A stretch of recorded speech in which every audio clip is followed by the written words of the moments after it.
प्रेमी के प्रेम पथ पर मन हो गया दीवाना। हाँ, प्रेमी के प्रेम पथ पर मन हो गया दीवाना।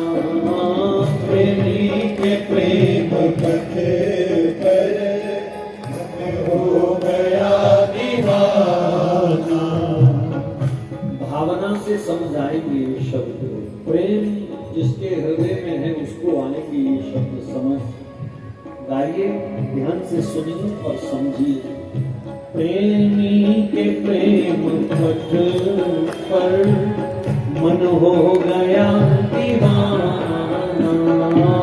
प्रेमी के प्रेम पथ पर मन हो गया दीवाना।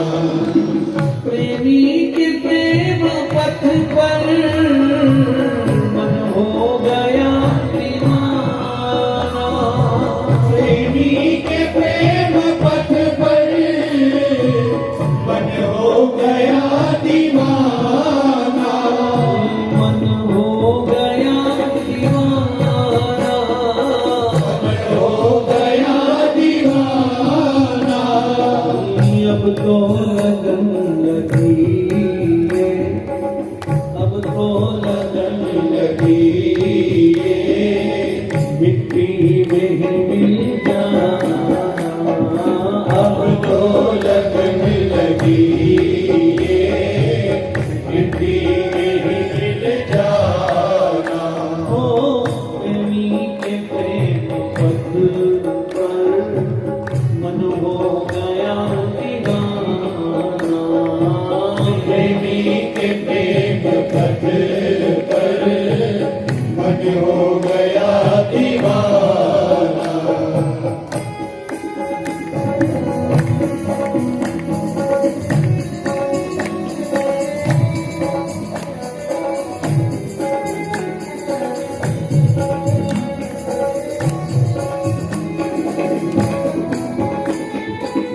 दर दर की खाक छानी, दृग से बहा के पानी।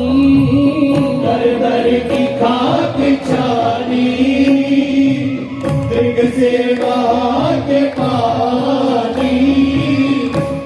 रोए बिना हृदय स्वच्छ नहीं होगा। रोए बिना विचार स्वच्छ नहीं होंगे। रोए बिना आंख शुद्ध नहीं होगी जो उसका दर्शन कर पाए। दर दर की खाक छानी, दृग से बहा के पानी। दर दर की खाक छानी, दृग से बहा के पानी। जो देखता तो कहता है नेह की निशानी। जो देखता तो कहता है नेह की निशानी। अब रो रहा हठी दिल, अब रो रहा हठी दिल, पहले कहा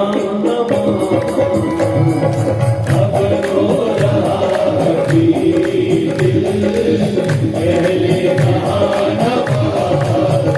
प्रेमी के प्रेम पथ पर मन हो गया दीवाना।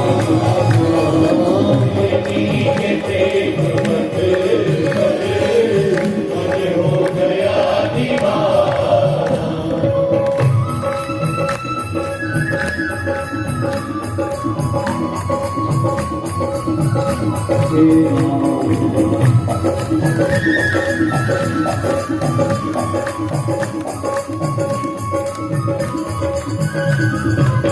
परवाह नहीं है मन की, पत्नी गति है मन की। परवाह नहीं है तन की, बदली गति है मन की। परवाह नहीं है तन की,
मन हो गया दीवाना,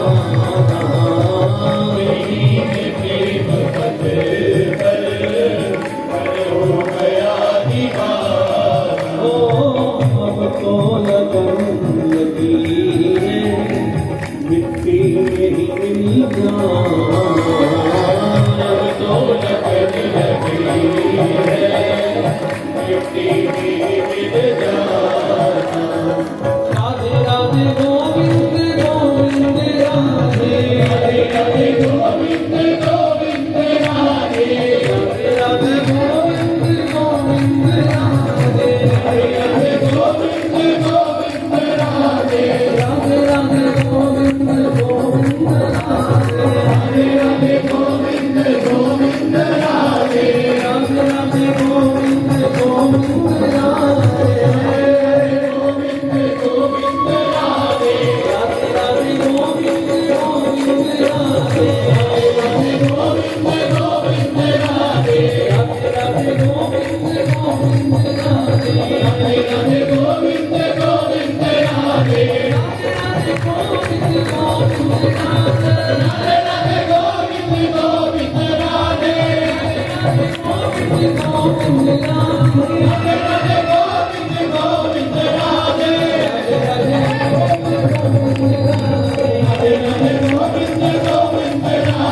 राधे राधे गोविंद गोविंद राधे, राधे राधे गोविंद गोविंद राधे, राधे राधे गोविंद गोविंद राधे, राधे राधे गोविंद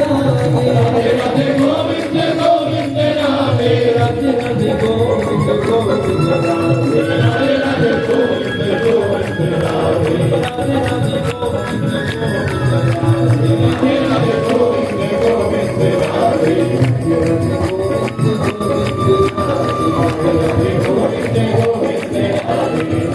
गोविंद गोविंद राधे, राधे राधे गोविंद गोविंद राधे, राधे राधे गोविंद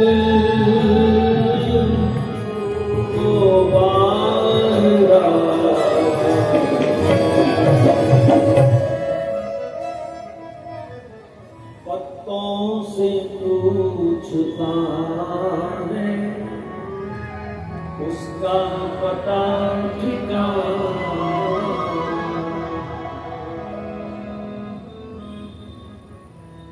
प्रकृति के प्रत्येक कण में मेरे आराध्य का निवास है। जब दृष्टि सत्संग से नाम जप से शुद्ध हो जाती है तो प्रत्येक पत्ते में प्रत्येक कण में फिर अपने राधा माधव की दिव्य छवि का दर्शन होने लगता है।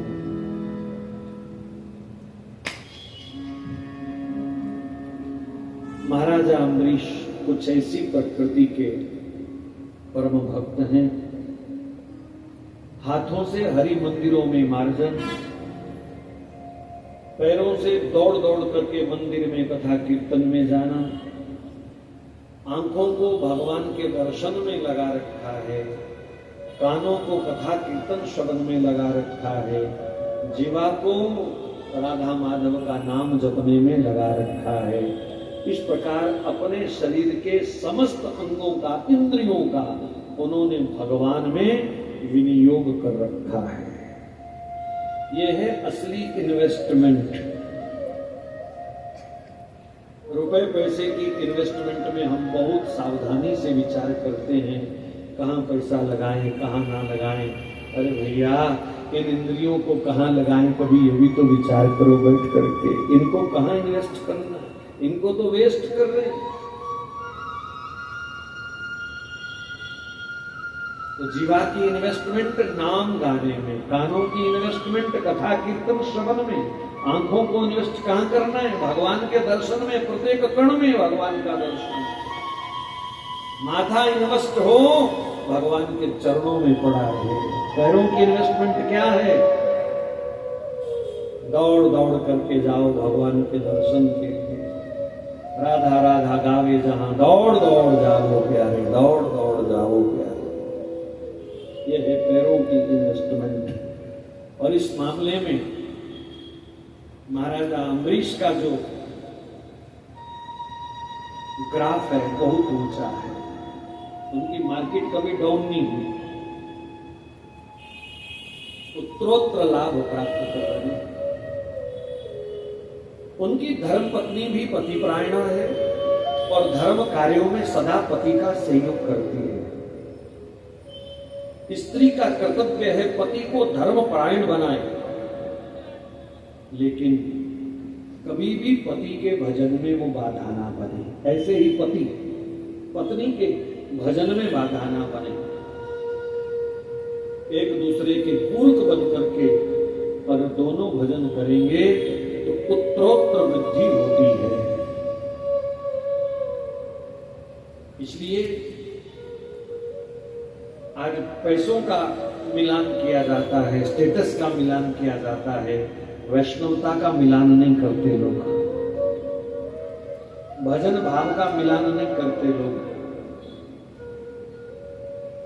चमड़ी का मिलान किया जाता है, कितनी गोरी है, कितना गोरा है, हाइट कितनी है, सैंडल पहन के कितनी हो जाएगी, इतनी बारीक बारीक चर्चा तो हम करते हैं, लेकिन कंठी पहनी है कि नहीं पहनी, माला पहनी, माला के बिना वो कितनी बदसूरत है, ये विचार हम नहीं कभी करते।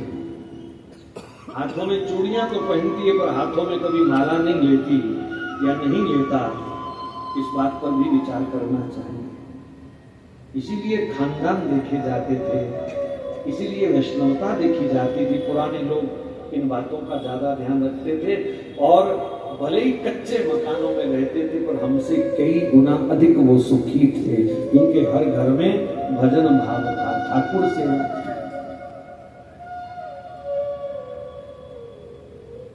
आज ठाकुर सेवा की जगह कुत्तों की सेवा हो रही है, मां बाप की भी नहीं होती। क्या पाया हमने, कभी विचार करना चाहिए बैठकर। तो महाराजा अम्बरीश की पत्नी धर्मनिष्ठ पतिपरायणा है, धर्म अनुष्ठानों में आत्मीय भाव से सदा वो पति का सहयोग करती हैं और एकादशी व्रत से महाराजा अम्बरीश को बड़ा प्रेम है। सनातन धर्म में एकादशी व्रत सर्वश्रेष्ठ है। ये किसी संप्रदाय विशेष का व्रत नहीं है, ये प्राणी मात्र का व्रत है।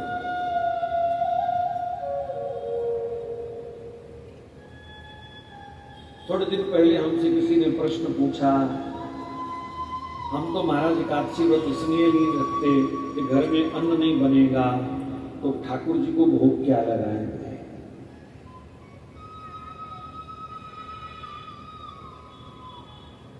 मेरे मन में इसके कई उत्तर हैं,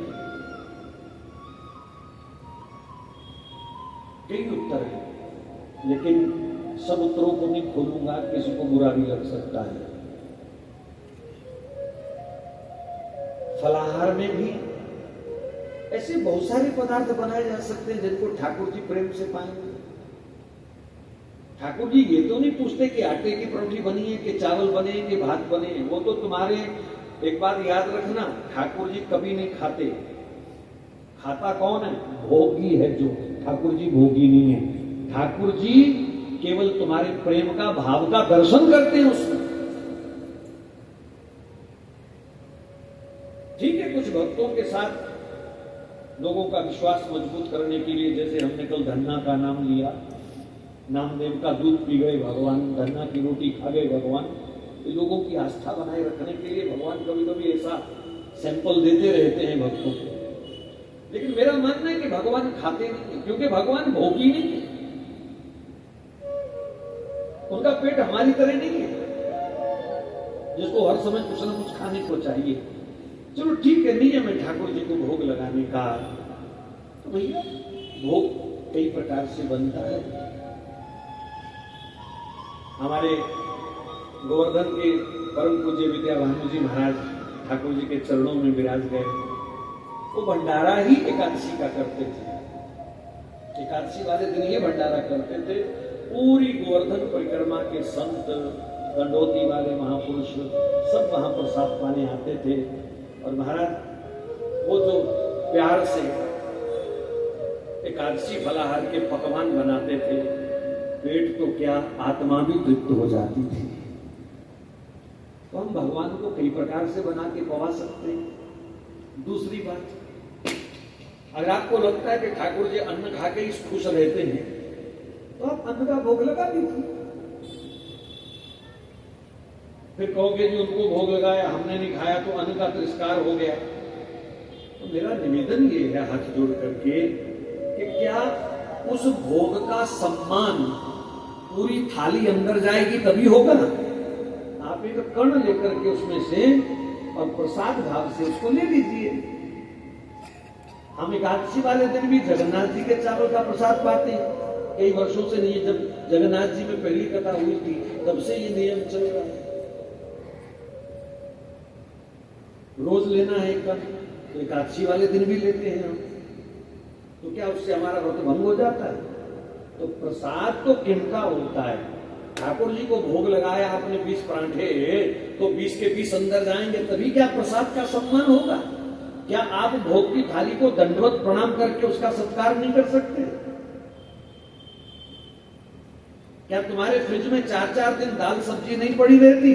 तो भोग की भी रख लो, अगले दिन खा लेना। थोड़ा सम्मान कर लो, आदर करना है थोड़ा उठा के मुंह में ले लो। बाकी हम किसी को भी वश नहीं करेंगे, सबकी अपनी अपनी मान्यता है, जिसको जैसा अच्छा लगे वो करे। सनातन धर्म थोपा नहीं जाता। इसलिए मेरा तो यही मन है कि ये शारीरिक विज्ञान है एकादशी व्रत। मेडिकल साइंस में आज अमेरिका जर्मन के डॉक्टर भी कहने लग गए हैं कि एकादशी व्रत करने से शरीर स्वस्थ रहता है, क्योंकि शरीर एवं माध्यम खलु धर्म साधन। शरीर होगा तंदुरुस्त तो भजन होगा। अब आप लोग बैठे हैं, आज कुर्सियां हटा दी गई बीच में से। अगर शरीर तंदुरुस्त ना होता तो आप ऐसे बैठ करके 4 घंटे कथा सुन सकते थे क्या? अब मेरी मर्जी में 5 भी लगाऊं तो। लेकिन शरीर तंदुरुस्त है इसलिए आप बैठे। तो शरीर की तंदुरुस्ती का भी अगर हम ध्यान रखें तो एकादशी व्रत शरीर तंदुरुस्त रखने में भी बहुत बड़ी कृपा करता है। बाकी जिसको जो अच्छा लगे, हम क्षमा पूर्वक कह रहे हैं, जिसको जो अच्छा लगे, जो किसी की मान्यता उसका वो पालन करे। पर मुझे कभी कभी लगता है कि ठाकुर जी के बहाने हम अपनी भूख का ज्यादा ध्यान रखते हैं, जबकि प्रसाद का सम्मान प्रणाम करके भी हो सकता है। अच्छा एक बात और बताओ, हमारे शास्त्रों में कहा गया है कि ठाकुर जी की मानसी सेवा का भी उतना ही पुण्य है जितना प्रत्यक्ष सेवा का। आप लोग मानते इस बात को कि नहीं? शायद कोई भी संप्रदाय का संत महापुरुष इस बात से इनकार नहीं कर सकता कि ठाकुर जी की मानसी सेवा का भी पूर्ण महत्व है।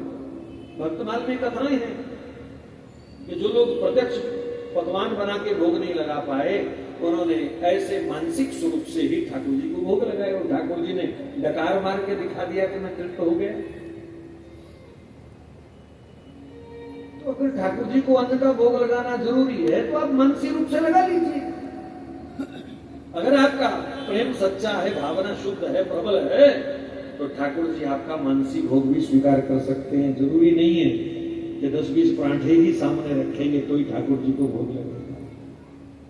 तो कभी कभी मुझे लगता है कि हम ठाकुर जी के बहाने अपनी सेहत का ज्यादा ध्यान रखने लग जाते हैं कि कहीं कमजोरी ना आ जाए, पेट कहीं अंदर चला गया तो बड़ी मुश्किल हो जाएगी। एकादशी व्रत रखने से कहीं चक्कर आ गया, गिर गए नीचे तो बुरा हाल होगा।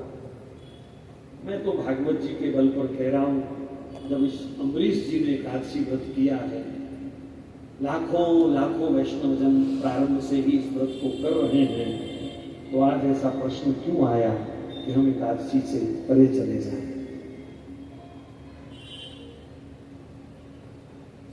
मैं संत चरणों के बल से अगर कहूं तो बिना एकादशी के हमारी वैष्णवता पूर्ण ही नहीं होती। बाकी आपकी मर्जी है, जितने मर्जी पराठे खाओ, बढ़िया चावल में पनीर डाल के खाओ, आपको कौन सा कोई देखने आ रहा है या रोकने आ रहा है। संविधान ने सबको आजादी दी है, मानो ना मानो, और इसी आजादी को तुम शास्त्रों के साथ भी मिलान करा देते हो कि शास्त्र की भी माने ना माने, क्योंकि संविधान ने तो हमको आजादी दी हुई है, जो मर्जी करो। चलो भगवान सब पर कृपा करें। फिर कहूं, जिसकी जैसी भावना, जैसा विचार, जैसा मत, वृंदावन में ऐसी परिस्थिति है महाराज, मैंने 2-4 ऐसे देखे, एकादशी को प्रकरमा लगती है ना, हजारों लोग जानबूझकर उसी दिन खिचड़ी का प्रसाद बांटते हैं वो खड़े होकर। 2-3 बार तो हमारी झड़प भी हुई उनके साथ, क्या आपको यही दिन मिलता है प्रसाद बांटने का? आप जानबूझ करके चावल बांट रहे हो कि लोगों की एकादशी भंग की जाए प्रसाद के नाम पर। ये कैसी जिद है? तुम नहीं रखते, इसका ये मतलब कोई भी ना रखे।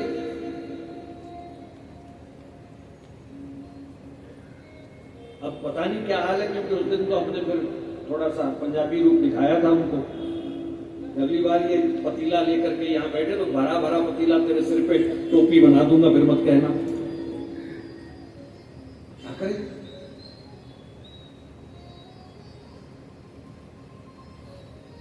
भागवत जी में, अगर हम भागवत जी को मानते हैं तो भागवत जी में एकादशी व्रत का प्रमाण है, मान्यता है। भगवान श्याम सुंदर को ब्रज में प्राप्त करने के लिए समस्त ब्रजवासियों ने एकादशी व्रत किया, यह भी भागवत जी में लिखा है।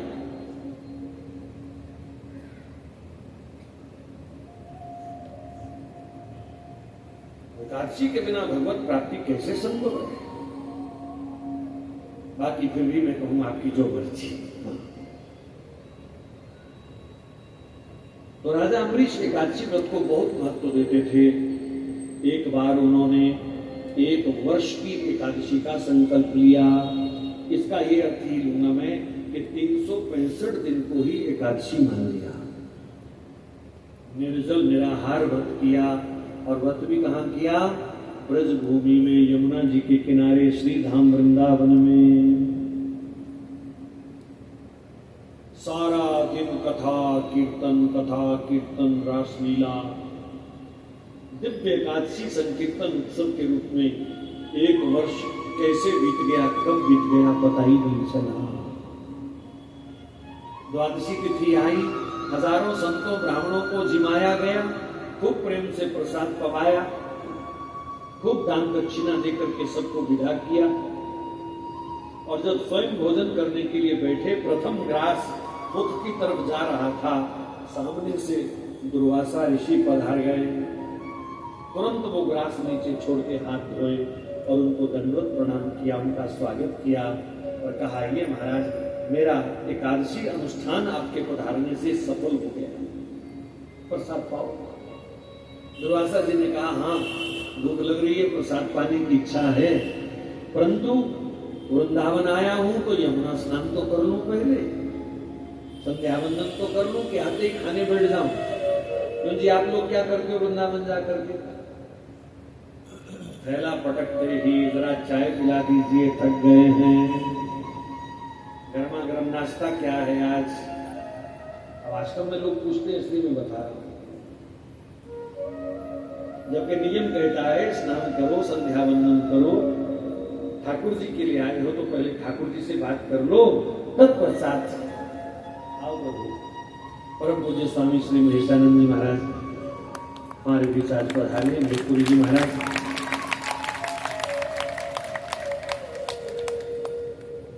इस श्री जी के इतने लाडले संत हैं, इतने लाडले कि बस इनको श्री जी के सिवा कुछ चाहिए ही नहीं। बोलो राधा रानी सरकार की जय। और उसी प्रेम से हमारा इनसे संबंध है, नाता है। युगल सरकार का दिव्य दर्शन है इनके मंदिर में विराजमान श्री राधा वल्लभ सरकार, और अलावलपुर में 350 वर्ष पुराने युगल सरकार की सेवा पूज्य महाराज श्री ने ली हुई है। 350 वर्ष पुराने ठाकुर, स्वागत है बहुत बहुत महाराज श्री का। तो हम चर्चा कर रहे थे, श्री धाम वृंदावन दुर्वासा जी पधारे हैं, बोले स्नान करके संध्या वंदन करके फिर प्रसाद पाऊंगा। हमारा भी कुछ ऐसा नियम होना चाहिए, जाते ही खाने ना बैठ जाएं, पीने ना बैठ जाएं, संध्या वंदन करके अपने आप को पहले ठाकुर जी के चरणों में बता तो दो कि हम आए हैं। हम होटल वाले को तो बता देते हैं, आश्रम वाले को तो बता देते हैं हम आ गए, और ठाकुर जी को भी तो बताओ ना कि हम आए हुए हैं, उनका नाम पुकारो। तो दुर्वासा जी स्नान करने चले गए।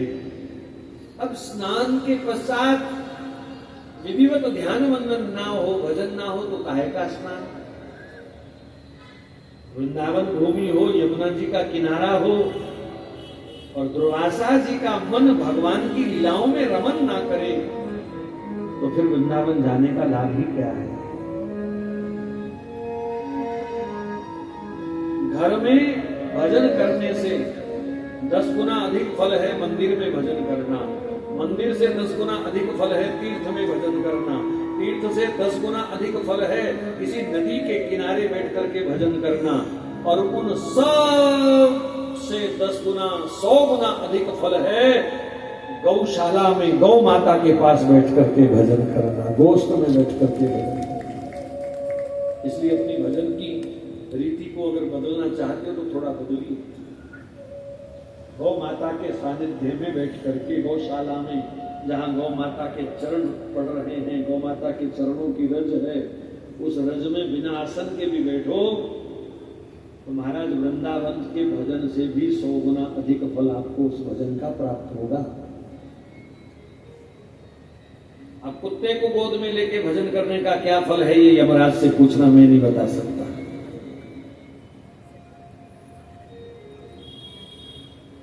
कोई बैठा तो नहीं कुत्ता प्रेमी यहां पर? बाद में मेरे को गालियां देता, अभी गले उठ के सबके सामने।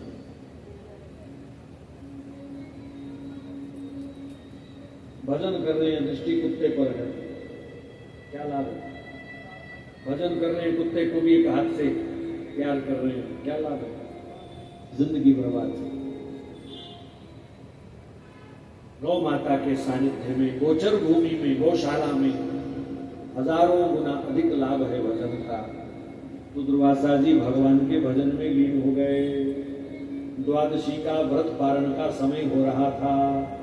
गुरु वशिष्ठ जी ने ब्राह्मणों को कहा, इनको पारण करा दीजिए, और कहा गुरुदेव क्षमा करना, मैं पारण नहीं कर सकता।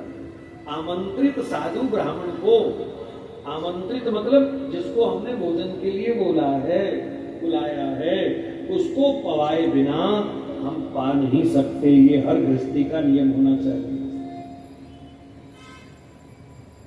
कहा एकादशी खंडित हो जाएगी, समय पर पारण नहीं हुआ। बोले कोई बात नहीं, फिर रख लेंगे, घर की बात है। इसी बहाने और एक वर्ष वृंदावन में बिताएंगे आनंद पूर्वक। तो ब्राह्मणों ने विचार विमर्श किया, सोचा इतना बड़ा पवित्र व्रत खंडित ना हो, कोई मार्ग निकालो। तो एक ब्राह्मण ठाकुर जी का चरणामृत ले आया। कहा राजन चरणामृत, अब चरणामृत को इनकार नहीं किया जा सकता।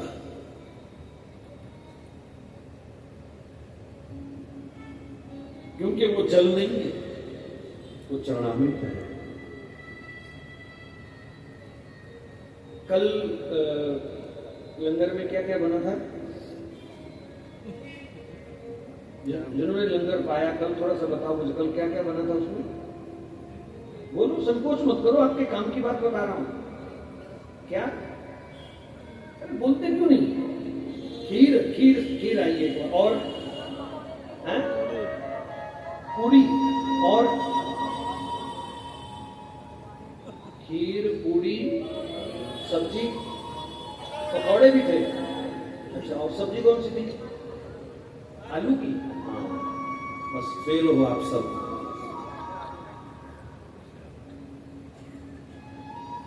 जिस समय आपको पूरी आलू सब्जी दिखाई देती है, तब समझो कि आपने पूरी सब्जी आलू खाई, चाहे मंदिर में, चाहे वृंदावन में, चाहे ढाबे में। जिस दिन आपको प्रसाद नजर आएगा, उस दिन आपका जीवन सफल होगा। प्रसाद का कोई नाम नहीं होता। प्रसाद का प्रसाद प्रसाद है, ना वो सेब है, ना केला है, ना बर्फी है, ना लड्डू है, ना पेड़ा है। ये जो कई माताएं होती हैं, क्या लड्डू वाला देना, सिरस्वा तेरे, सेब देना प्रसाद। ये प्रसाद नहीं है, सिर्फ सेब है। चाहे बाजार से ले ले, चाहे यहां से ले ले। वस्तु का नाम आते ही प्रसाद भाव समाप्त हो जाता है। इसलिए प्रसाद को कोई नाम नहीं देना, ये जीवन में नियम बनाओ प्रसाद। और कभी प्रसाद में चॉइस नहीं रखना कि ये नहीं ये दो, इतना नहीं इतना दो।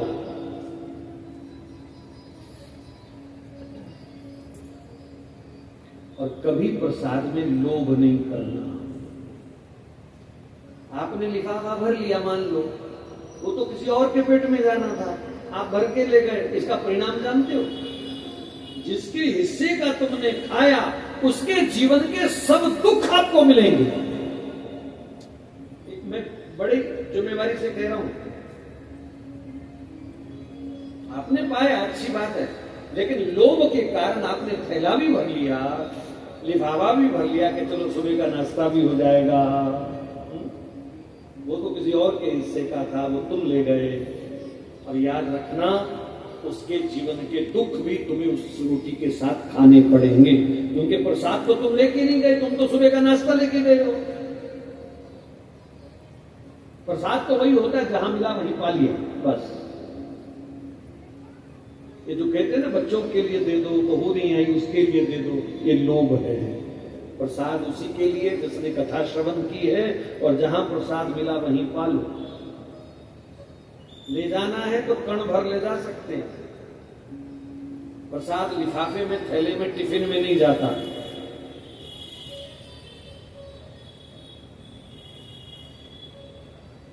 तो सावधान। अमरीश ने चरणामृत सुना तो 2 बूंद चरणामृत जो कंठ तक रहे, यानी चरणामृत का आदर भी हो गया और व्रत भंग भी ना हो। क्यों जी? अब बताओ जी, ये जो कहते हैं जी प्रसाद का निरादर नहीं कर सकते, परीक्षित ने निरादर किया है क्या चरणामृत का? 2 बूंद लिया। अब ऐसे ऊपर से आचमन ले रहे थे, सामने से दुर्वासा जी आ गए। उन्होंने सोचा कि भोजन करके आचमन कर रहा है, बस फिर क्या था। दुर्वासा जी के तो नाक पर गुस्सा धरा रहता है, थोड़े क्रोधी महात्मा है। महात्माओं को कभी कभी कहीं कहीं क्रोधी होना भी चाहिए, नहीं तो महाराज जनता कपड़े फाड़ दे महात्माओं के। इसलिए कभी कभी महात्माओं को क्रोध करना पड़ता है। खून पी जाते हैं लोग महात्माओं का, खून। भजन करना नहीं, सत्कर्म करना नहीं, पाप छोड़ना नहीं, और जब बात बिगड़ती है बाबा जी कुछ करो, पाप बाबा जी से पूछ के किए थे। सब घटिया काम अपनी मर्जी से, और जब दंड मिले तो बाबा जी महाराज जी कुछ करो। अब किया है तो भोगो, रोवो मत। इसलिए महात्माओं को कभी कभी क्रोध रखना पड़ता है। और ऐसे ही महात्माओं में दुर्वासा जी थे।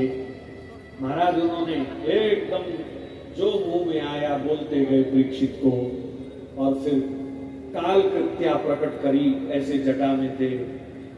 और वो काल कृत्या अग्नि की औरत, अग्नि की स्त्री जैसे होती है, चीखती हुई अम्बरीश को लिपटने के लिए आगे बढ़ी। और अम्बरीश ने अपने आराध्य भगवान का स्मरण किया।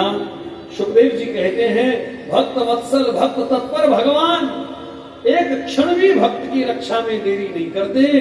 उसी क्षण वहां सुदर्शन चक्र प्रकट हुआ और काल कृत्या को जला करके भस्म कर दिया। थोड़ी शांति रखो मंच पे।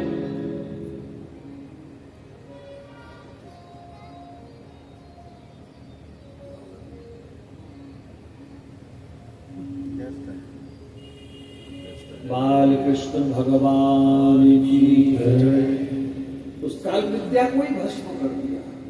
इससे पहले के दुर्वासा जी कुछ और करते, सुदर्शन चक्र दुर्वासा जी के पीछे लपक गया। सर सर अग्नि की लपटें उसमें से निकलने लगी। बचाओ बचाओ चिल्लाते हुए दुर्वासा जी भागे, पर कहीं उनको शरण नहीं मिली। जहां भी मुड़ करके पीछे देखें, सुदर्शन चक्र उनका पीछा कर रहा है। नारद जी मिले, उन्होंने नहीं बचाया, ब्रह्मा जी ने नहीं बचाया, शंकर जी ने भी कहा कि सुदर्शन पर मेरा कोई अधिकार नहीं है, ये तो भगवान नारायण का, उनके पास जाओ। क्षीर सागर में दुर्वासा जी पहुंचे हैं भगवान नारायण की शरण में। हे अच्युत, हे अनंत, हे वैकुंठनाथ,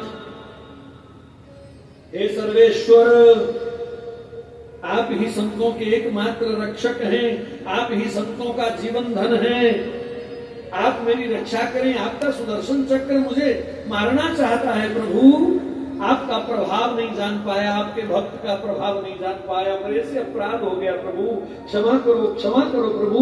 आपका तो नाम मात्र लेने से जीव भवसागर पार कर जाता है, मैं तो साक्षात आपके चरणों में हूं प्रभु, मेरी रक्षा करो, रक्षा करो।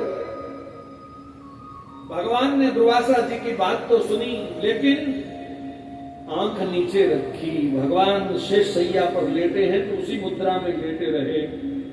दुर्वासा जी को भगवान ने देखा नहीं, क्योंकि भगवान के नेत्रों में कृपा करुणा होती है। भगवान जिसको देख लेते हैं वो उनकी कृपा के औरे में आ जाता है। समझ रहे हैं कुछ के नहीं? इसलिए भगवान ने दुर्वासा जी को नेत्र खोल करके देखा नहीं। नजर झुकाए झुकाए ही कहते हैं, दुर्वासा जी मैं आपके लिए कुछ नहीं कर सकता, आपने मेरा अपराध किया होता तो मैं निश्चित आपको क्षमा कर देता, पर आज आपने मेरे भक्त का अपराध किया है, मैं आपकी रक्षा नहीं कर सकता। कहा प्रभु आप तो सर्वे सर्वा हैं, आप तो सब कुछ कर सकते हैं, आपकी मर्जी के बिना पत्ता नहीं हिलता, ये कैसे आपने कह दिया कि मैं कुछ नहीं कर सकता? तो भगवान ने आज जो बोला है ना, बस यही भक्तों का आधार है। अहम भक्त पराधीनो, अहम भक्त पराधीनो, स्वतंत्र द्विज। कहा दुर्वासा जी मैं आपकी रक्षा नहीं कर सकता, क्योंकि मैं भक्तों के अधीन हूं, मेरी स्वतंत्र सत्ता नहीं है, मेरी सत्ता भी किसी के अधीन है और वो है भक्त। और मेरे भक्त का जो अपराध करता है वो सहज ही मेरा शत्रु हो जाता है, इसलिए मैं आपका परित्राण नहीं कर सकता। दुर्वासा जी ने कहा प्रभु सुदर्शन चक्र नहीं रोक सकते, मेरी रक्षा नहीं कर सकते, कम से कम मुझे देख तो लो एक बार। दुर्वासा जी ने तो थोड़ी चालाकी दिखाई कि भगवान की दृष्टि में मैं आ गया तो बच जाऊंगा, तो कहा प्रभु देख तो लो एक बार मुझे आंख उठा के। तब भगवान ने जो बोला वो और भी मार्मिक शब्द है प्रभु।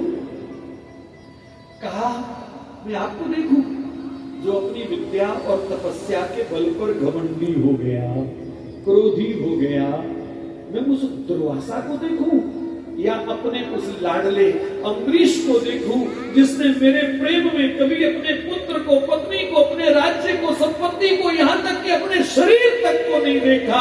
मैं उसको देखूं कि आपको देखूं? मैं तो हरदम अपने भक्त को देखता हूं, अपने प्रेमी को देखता हूं और वो भी सदा मुझे देखता है, जिसका एकमात्र आधार मैं हूं। आपको तो विद्या का आधार होगा, तपस्या का आधार होगा, और उस अम्बरीश का आधार तो सिर्फ मैं हूं। वो पूरी तरह से मेरे आश्रित है, मैं तो सदा उसी को देखूंगा। कहा प्रभु ऐसा ना करो, मर जाऊंगा, मर जाऊंगा नाथ। भगवान ने कहा अगर परित्राण चाहते हो तो उसी अम्बरीश की शरण में जाओ जिसका अपराध किया है। दौड़े वहां से, दौड़ते दौड़ते धड़ाम अम्बरीश के सामने गिरे। भक्तराज क्षमा करो, क्षमा करो, आपके प्रभाव को मैं समझ नहीं पाया। अम्बरीश ने दुर्वासा जी को उठाया, उनके चरणों में प्रणाम किया। अब और सुनो गहरी बात। 1 वर्ष का अम्बरीश ने निर्जल निराहार व्रत किया और 1 वर्ष ही हो गया था दुर्वासा जी को सुदर्शन के आगे भागते भागते, कभी वहां छुप, कभी वहां छुप, कभी वहां छुप। और 1 वर्ष से अम्बरीश उसी स्थान पर खड़े ठाकुर जी से निरंतर प्रार्थना कर रहे हैं, प्रभु मेरे द्वार पर आए हुए ब्राह्मण का, साधु का बाल बांका नहीं होना चाहिए। ये है साधुता, ये है वैष्णवता, ये है भक्ति। जिसने प्राण लेने की कोशिश करी उसके प्राणों की रक्षा के लिए 1 वर्ष उसी पैर पर खड़े रहे और ठाकुर जी से निवेदन करते रहे, प्रभु मेरे द्वार पर आए हुए साधु ब्राह्मण का अगर सिर कट गया तो कल को मेरे द्वार पर कौन आएगा? प्रभु ऐसा नहीं होना चाहिए। निरंतर प्रार्थना करते रहते।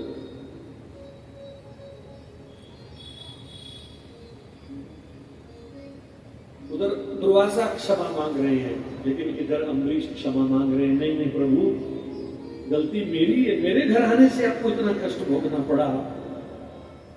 दुर्वासा जी ने कहा, अम्बरीश ये सब बातें बाद में करियो, पहले सुदर्शन को रोको। भगवान ने कहा अम्बरीश ही रोक सकता है इसको। तो जिस सुदर्शन को नारद जी, ब्रह्मा जी, शंकर जी, स्वयं नारायण नहीं रोक पाए, उसी सुदर्शन को हल्का सा इशारा निवेदन किया अम्बरीश ने और सुदर्शन चक्र वहीं खड़े हो गए और वहीं भगवान प्रकट हो गए। बोलो नारायण भगवान की जय। सुदर्शन चक्र उनकी अंगुली में चला गया। अब दुर्वासा जी से भगवान ने दृष्टि मिलाई। कहा महाराज पंडित जी ठीक ठाक हो? मेरे भक्तों के साथ कोई खिलवाड़ करेगा ना तो मेरा सुदर्शन चक्र यही हाल करेगा उसका। भगवान ब्राह्मणों से, संतों से, सबसे बहुत प्रेम करते हैं, इसमें कोई शक नहीं। लेकिन भगवान का सबसे अधिक प्रेम अपने प्रेमी भक्तों से है। वो ब्राह्मण भी हो सकता है, वो संत भी हो सकता है, और वो कोई साधारण सदगृहस्थी भी हो सकता है। भगवान को प्रेम करने वाला अगर सदना कसाई है तो ठाकुर जी ने उसको भी गले से लगाया है। महाराज प्रेम की प्रधानता है, प्रेम की प्रधानता। प्रारब्धवश अगर कहीं जीवन हमारा भटक भी गया, शरीर भटक गया, पर मेरी प्रार्थना है सज्जनों, कभी अपने चित्त को मत भटकने देना, चित्त को भगवान से दूर मत जाने देना। शरीर हो सकता है दूर जाए किसी कारण से, किसी मजबूरी से।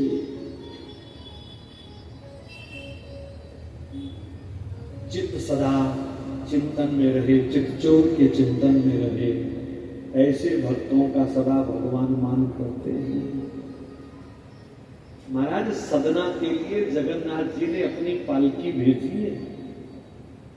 पैदल यात्रा पर गए, फिर कभी सुना दूंगा। पैदल पैदल और जगन्नाथ जी ने ब्राह्मणों को कहा, जिस पालकी में हमारी शोभा यात्रा निकलती है ना, उसी पालकी में हमारे भक्त को बिठा करके ला। वो मानेगा नहीं हमारी पालकी पर बैठने के लिए, और तुम जबरदस्ती बिठा लेना उसको। मैं उसको पालकी पर बैठे देखना चाहता हूं। अपना दर्जा दे देते हैं भगवान अपने भक्तों को। इसीलिए मैं कथा में बार बार कह रहा हूं, पाठ करो, पूजा करो, तीर्थ करो, व्रत करो, दान करो, हवन करो, ये सब ठीक है, लेकिन सबसे जरूरी कुछ करो तो भगवान से खूब प्रेम करो, खूब प्रेम करो, प्रेम करो।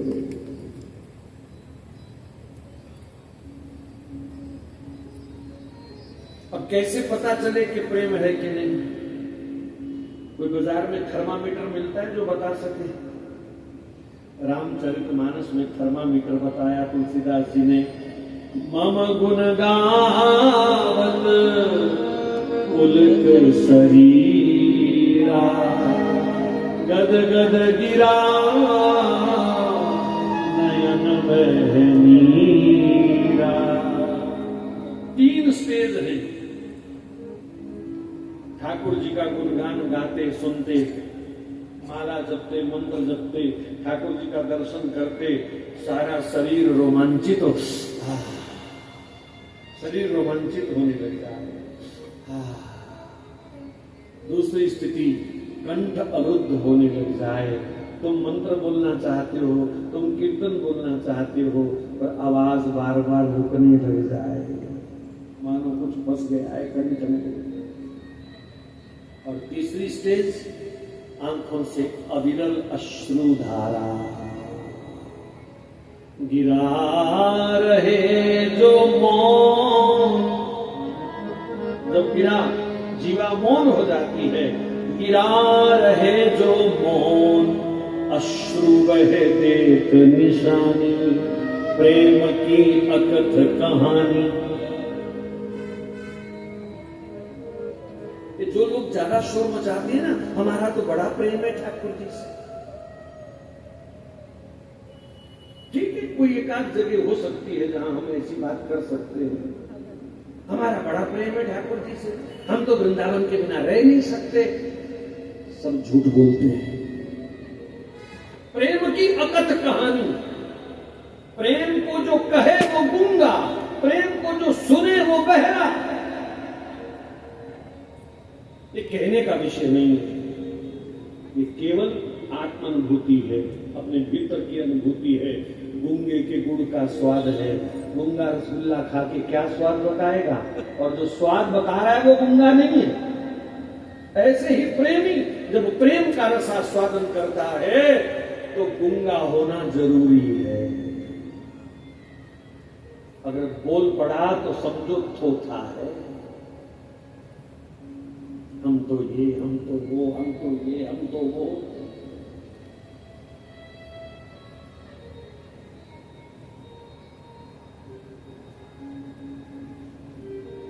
बिहारी जी ने बड़ी कृपा करी हम पर इस बार। अच्छा, तगड़ी लेके तौल के देखी कितनी करी।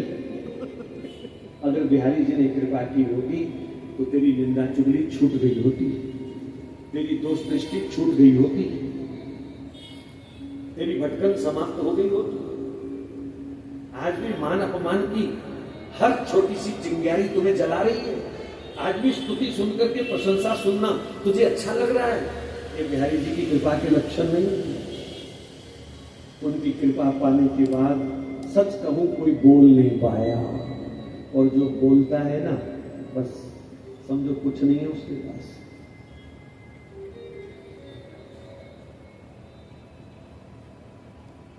जिसने पाया वो मौन हो गया, वो बोल नहीं पाया। कबीर जी कहते हैं, मन मस्त भया तब क्यों बोले, मन मस्त भया तब क्यों बोले, हीरा पाया गांठ में बार बार वाको क्यों खोले। यार चलते चलते किसी को 100 का नोट मिल जाए, वो शोर नहीं मचाता, चुपचाप छुपा लेता है उसको। अगर शोर मचाऊंगा तो कोई दावेदार ना आ जाए मेरा है। तो 100 का नोट जिसे मिल जाए वो मौन हो जाता है। तो जिसको अखिल कोटि ब्रह्मांड नायक मिल गया वो डंका बजाएगा, वो शोर मचाएगा क्या।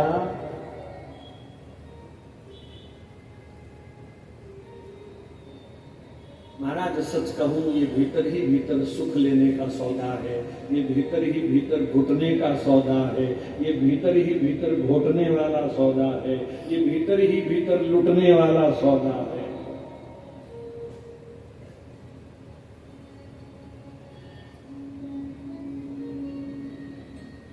तो भगवान ने यहाँ दुर्वासा जी को चेतावनी दी, लेकिन वो चेतावनी हम सब जगत के लोगों के लिए है। भक्त से नफरत करने वाला, भक्त की निंदा करने वाला, भक्त को कष्ट देने वाला कभी भी भगवान का प्यार प्राप्त नहीं कर सकता। आपका नहीं मन, आप भक्त का कोई आदर मत करो, कोई फर्क नहीं पड़ेगा। आप भक्त को प्रणाम नहीं करना चाहते, मत करो, निकल जाओ कोने से। लेकिन भूल के, जानबूझ के तो छोड़ दो, भूल के भी कभी किसी भक्त का अनादर अपमान नहीं करना। ठाकुर नाराज हो जाएगा, टेढ़ी टांग घुमा देगा फिर अच्छी तरह तुम्हारी।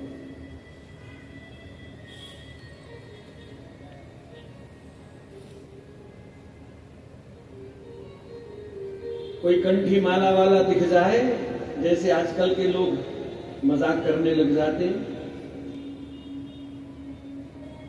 परमानंद जी महाराज के शब्द सुनो। गोवर्धन के अष्ट सखा मंडल के भगवान के परम मित्र भाव से जो भजन करते हैं परमानंद जी, कोई कंठी वाला मिल जाए, कोई तिलकधारी मिल जाए, भले ही तुम आदर नहीं करना चाहते मत करो, लेकिन संत की दृष्टि से देखोगे तो ये सब नंद नंदन के प्यारे, ये सब नंद नंदन के प्यारे, कंठी तिलक माल अति सुंदर, ये सब जग के उजियारे।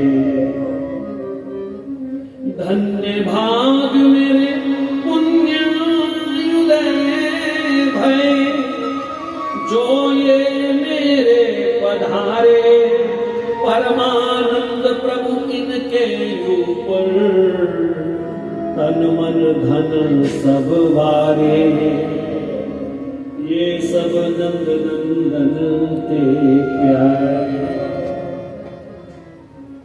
ये सब नंद नंदन के प्यारे। संतों को देख करके मजाक करने वालों, आसान नहीं है संत का चोला पहनना, आसान नहीं है।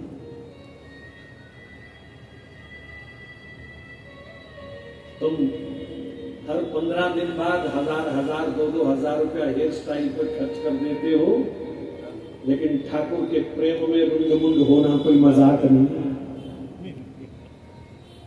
करके देखो, पता चल जाएगा।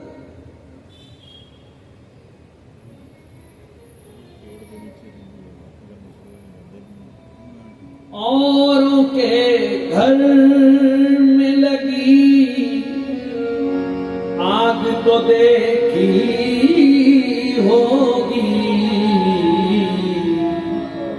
अपने घर आग लगाना कोई मजाक नहीं, शाम से दिल का लगाना कोई मजाक नहीं। ये भगवा रंग देख रहे हैं ना, इसी कहते हैं अपने आप को आग लगाना। ये भगवा चोला नहीं है, सच कहूं अपने आप को, अपनी इच्छाओं को, अपनी भावनाओं को, अपनी वासनाओं को, अपनी जरूरतों को आग लगे ना जब, तब ये चोला पहनना स्वीकार करता है, उससे पहले नहीं पहना जा सकता। ये दर्शन यही कह रहा है कि अपने तन को आग लगा रखी है इन्होंने। अपने घर आग लगाना कोई मजाक नहीं, जीते जी जान से जाना कोई मजाक नहीं। इसलिए खबरदार किसी साधु महात्मा भक्त का मजाक उड़ाया तो कहीं के नहीं रहोगे, कहीं के नहीं रहोगे। बड़े बड़े पाप क्षमा हो जाते हैं सज्जनों, वैष्णव अपराध कभी क्षमा नहीं होता, संत साधु का अपराध कभी क्षमा नहीं होता, भले ही तुम भगवान को प्राप्त भी क्यों ना कर चुके हो, उस अवस्था में भी ये अपराध क्षमा नहीं होगा। इस प्रकार दुर्वासा जी ने अपनी जान हथेली, ये सब अब संक्षेप में ले रहा हूं, दुर्वासा जी ने ये सब नाटक जानबूझ करके किया, इतना बड़ा पंगा जानबूझ करके लिया, क्योंकि दुर्वासा जी के मन में एक दिन बात आई कि भगवान भक्तों से प्रेम तो बहुत करते हैं, पर कोई शब्द नहीं बोला भगवान ने प्रेम का। अब जैसे मैंने पहले कहा, प्रेम बोला नहीं जाता, इसलिए भगवान ने भी नहीं बोला कि मैं भक्तों से प्रेम करता हूं। आप भी सावधान रहना, जो आपको बहुत कहे ना मैं बहुत प्रेम करता हूं, बहुत प्रेम करती हूं, नंबर 1 झूठा है। प्रेम बोल नहीं सकता, प्रेम एक अनुभूति है, प्रेम एक हृदय की स्वीकृति है, प्रेम एहसान नहीं है। जब हम बोलते हैं ना हम तुमसे प्रेम करते हैं, तो ये एक एहसान है, और प्रेम एहसान नहीं है। तुमने एहसान अपने ऊपर किया, उस पर नहीं किया, क्योंकि उसके प्रेम से तुम्हें सुख मिला। तो एहसान तो तुमने अपने ऊपर किया, तुम दूसरे पर कैसे कर सकते हो? तो भगवान ने कभी नहीं कहा मैं भक्तों से बहुत प्रेम करता हूं। दुर्वासा जी ने सोचा अगर भगवान के मुंह से कोई शब्द नहीं निकला ऐसा, तो फिर आने वाले कलयुग के लोग कहां भगवान से प्रेम करेंगे? कोई ऐसा जुगाड़ लगाओ कि भगवान के मुंह से कोई शब्द निकले ऐसा जो भक्तों को बल प्रदान करे। तो सारा खेल उन्होंने खेला, अम्बरीश से पंगा लिया, सुदर्शन के आगे दौड़े, क्योंकि भगवान के मुंह से खिलवाना चाहते थे, पर भगवान हमारे और आगे निकल गए। उन्होंने ये सब करने के बाद भी ये नहीं बोला कि मैं भक्तों से प्रेम करता हूं। और वो शब्द भगवान ने बोले जो बड़े से बड़ा दुनिया का प्रेमी नहीं बोल पाएगा। भगवान ये नहीं कह रहे कि मैं भक्तों से प्रेम करता हूं, भगवान ने कहा मैं भक्तों की गुलामी करता हूं, मैं भक्तों की गुलामी करता हूं, मैं भक्तों का दास हूं, मैं भक्तों का अनुचर हूं। अनुवृंदावन में हम पीछे पीछे चलता हूं। पूछा क्यों? बोले ये प्रेमी लोग इतने पवित्र हैं, इनकी चरण रज मेरे सिर पे गिर जाएगी तो मैं पवित्र हो जाऊंगा। कौन दुनिया में ऐसा बोल सकता है जी? ऐसा मान भगवान ने अपने भक्तों को, अपने प्रेमियों को दिया। बोलो भक्त वत्सल भगवान की जय, गोविंद जय जय, गोपाल जय जय,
कथा देरी से प्रारंभ हुई है। आपको अधिक प्रतीक्षा नहीं करवानी है। वैसे भी मुझे उन लोगों की ज्यादा चिंता नहीं है जो 3:30 बजे 3:15 बजे यहाँ बैठ गए आके। मैं आज 3:30 आया तो 40-50 लोग उस समय आ चुके थे, तो मुझे उन लोगों की चिंता नहीं है कि उनको देरी हो रही है। मुझे चिंता उनकी है जो 8 बजे आएंगे, उनको देरी हो जाएगी, तो उनका सबका ध्यान रखना है मुझे, तो उनका समय खराब ना हो। तो बस शेष 1-2 कथाओं को केवल प्रणाम कर रहा हूँ। नहुष और नहुष को पुत्र ययाति की कथा सुखदेव जी ने सुनाई है और तत्पश्चात चंद्रवंश का उन्होंने वर्णन किया है। चंद्रमा के पुत्र हुए बुध, बुध के पुत्र पुरु, और पुरु से ये वंश आगे बढ़ा है। उनके पुत्र दुष्यंत, दुष्यंत के पुत्र भरत। आगे चल करके इस वंश में बड़े बड़े महान राजाओं के नाम हैं। अंत में कौरव पांडवों का भी इसी वंश में नाम आता है। दोनों परिवारों में महाभारत युद्ध हुआ, समस्त कौरवों का नाश हो गया और पांडव विजयी हुए। उनके उत्तराधिकारी श्री परीक्षित महाराज अपने 4 पुत्र जन्मेजय, शुभसेन, भीमसेन, उग्रसेन, इन चारों पुत्रों के साथ बैठ करके सुखदेव जी के चरणों में भागवत जी की कथा श्रवण कर रहे हैं। इस प्रकार चंद्रवंश का वर्णन सुनाने के बाद श्री सुखदेव जी महाराज ने सूर्य वंश का वर्णन किया, इक्ष्वाकु वंश का वर्णन किया। मनु जी महाराज के पुत्र हुए इक्ष्वाकु, इनके 100 पुत्र थे और उन 100 में से विपुक्षी नाम के जो सबसे योग्य पुत्र थे वो सिंहासन पर विराजमान हुए। इनके वंश में अनेजा के पुत्र पृथु, पृथु के पुत्र विश्वरंद्री, विश्वरंद्री के पुत्र युवनाश्व और उनके पुत्र हुए मानधाता। मानधाता के 3 पुत्र थे जिनमें मुख्य नाम राजा मुचकुंद का है, जिसकी छठे दिन भी कथा आती है। आगे चलकर इस परंपरा में मानधाता के पौत्र सत्यव्रत हुए। सत्यव्रत के पुत्र हरिश्चंद्र विश्वामित्र जी को स्वप्न में अयोध्या दान की और प्रातःकाल पत्नी पुत्र के सहित अयोध्या छोड़ करके बाहर आ गए और अयोध्या विश्वामित्र जी को सौंप दी। स्वप्न में किए हुए दान को भी निभाया। आगे चलकर के इसी वंश में सगर नाम के राजा हुए, जिनके अश्वमेध यज्ञ का घोड़ा इंद्र चुरा करके ले गए, कपिल ऋषि के आश्रम में बांध दिया। सगर के 60,000 पुत्र कपिल ऋषि को चोर चोर कहते हैं और उनकी आंख खुली क्रोध अग्नि में वो सब के सब भस्म हो गए। और राजा सगर की दूसरी पत्नी केसरी से उत्पन्न असमंजस का पुत्र अंशुमान घोड़े की और चाचाओं की खोज में निकला है और खोजते खोजते गंगा सागर पहुंचा। कपिल ऋषि के चरणों में प्रणाम किया, गुरुवर ये घोड़ा यहाँ कैसे आया, क्या मेरे चाचा लोग भी कभी आए थे? तो उसकी विनम्रता को देख करके कपिल भगवान ने सब समझाया, कैसे मेरी को दृष्टि का वो शिकार हुए, अब उनकी सदगति नहीं हो रही, गंगा जल से उनको सदगति मिलेगी, गंगा जल कैसे लाया जाए, उसके लिए अंशुमान ने घोर तप किया है, पर गंगा जी प्रकट नहीं हुई। अंशुमान के पुत्र दिलीप, उन्होंने घोर तप किया।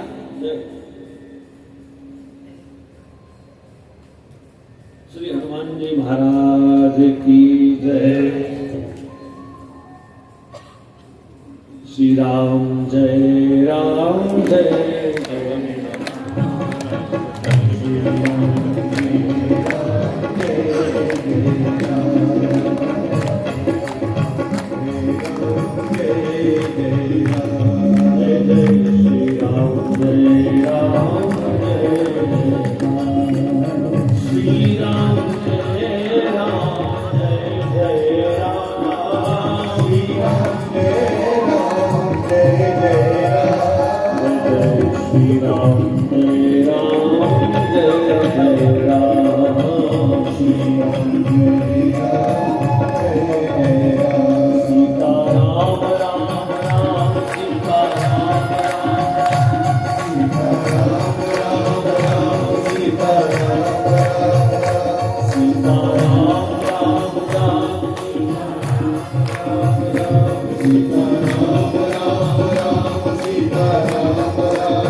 रामचंद्र भगवान की जय। आप सबके चिर परिचित गौ सेवा मिशन के परम अध्यक्ष स्वामी श्री कृष्णानंद जी महाराज कृपा करके पधारे हैं, व्यासपीठ उनका अभिनंदन स्वागत करती है। और आज मंच खूब सजा हुआ है, भरा हुआ है और ठाकुर जी का जन्मोत्सव है। सब रिश्तेदार तो आएंगे महाराज, तो बड़ी कृपा करी पूज्य महाराज जी ने। और आओ अगले प्रसंग में, क्योंकि समय बहुत तेज गति से बढ़ रहा है। अभी अयोध्या दर्शन करना है, फिर वृंदावन भी जाना है ठाकुर जी के प्राकट्य में, तो जल्दी जल्दी सब दर्शन करते हुए आगे बढ़े। राजा भगीरथ के उस अतुलनीय प्रयास से